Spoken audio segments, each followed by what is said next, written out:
Hey guys, আমি সামির আর এটা আমার ফ্রেন্ড জানজান।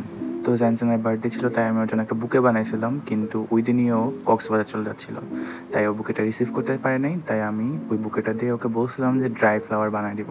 তো চলো আমি কীভাবে ড্রাই ফ্লাওয়ার বানাই সেটা দেখাই। আমি মেইনলি দুইটা টেকনিক ইউজ করছি, একটা হচ্ছে বয়ে প্রেস করে আর একটা হচ্ছে আয়রন দিয়ে প্রেস করে। আর এটা করার আগে আমাদের কিছু প্রিকশনস লাগবে, যেগুলো আমি সামনে বলে দিচ্ছি।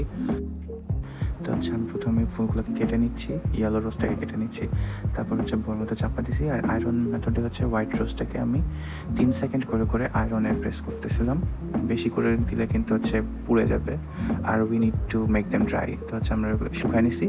এগুলোই মূলত মেইন প্রিকশনস, আর বাকি প্রিকশনস আমি হচ্ছে ডিসক্রিপশনে বলে দিচ্ছি। আর এখন আমি যেটা করতেছি সেটা হচ্ছে ফ্লাওয়ারগুলোকে রিঅ্যাসেম্বল করতেছি।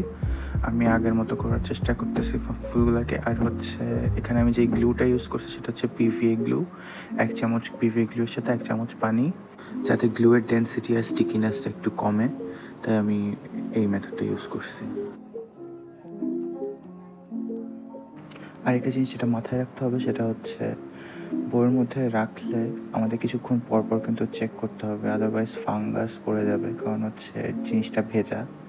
আর শুকানোর জন্য কোনো হচ্ছে রোদ বা আলো বাতাস পাচ্ছে না, যে কারণে হচ্ছে ফাঙ্গাস জন্মানোর অনেক একটা চান্স থেকে যায়, আর কালারটাও হচ্ছে ডিসকালার হয়ে যেতে পারে। তো এখন আমি এই যে হোয়াইট রোজটাকেও সেম একই পদ্ধতিতেই অ্যাসেম্বল করে নিচ্ছি।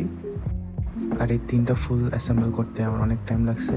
আর এই ফুলগুলোতে আমি কী বানাইছি সেটা যদি তোমরা দেখতে চাও, তাহলে এটা পরের আরেকটা পার্ট বের করবো, সেটা দেখো।